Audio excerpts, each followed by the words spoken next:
Wow, amazing. So cool. Have you ever stopped and looked at a photo of a building so grand that you just have to wonder, how in the hell did that get there? Well, let me show you this. That is the Golden Gate Bridge, located in or between San Francisco and Marin, California. The bridge was designed by Joseph B. Strauss, the chief engineer, along with two consulting engineers, Leon S. Moisif and O.H. Aman. They helped him tweak the design a little bit. For the Golden Gate Bridge, people had two ways of crossing the Golden Gate Strait. You took a ferry, or you swam through cold, muddy, dark, and shark-infested waters.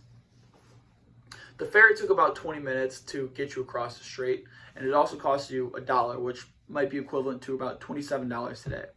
It was just not efficient. The sea was growing, so in order to support an influx of population, people knew something had to be done. After the designs were mocked up and a budget of $35 million had been put on it, district voters were happy to approve. In order to construct the bridge, divers had to work 110 feet below the surface in dark, cold, muddy, and just dangerous water.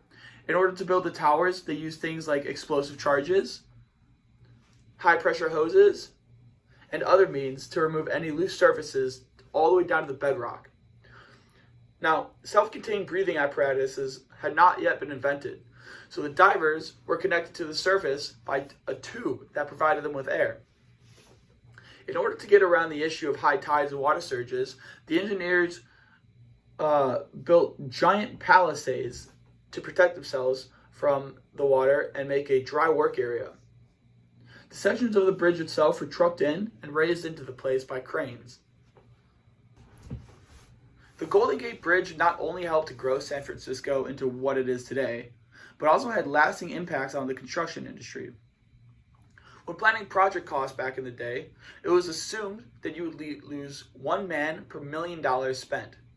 The Golden Gate Bridge was estimated to cost $35 million, so they figured 35 people would die during construction. In the end, only 11 died. They were able to keep deaths so low because of the strict safety measures that Strauss implemented. The bridge, in fact, was a gold standard back then for how to safely operate a job. Strauss made sure his employees wore safety helmets, anti-glare goggles, harnesses, and even put them on a special diet that was supposed to combat dizziness.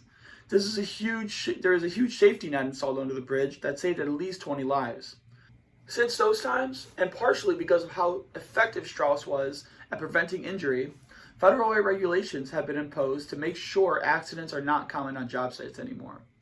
These regulations have changed almost every aspect of the construction industry and have saved countless lives.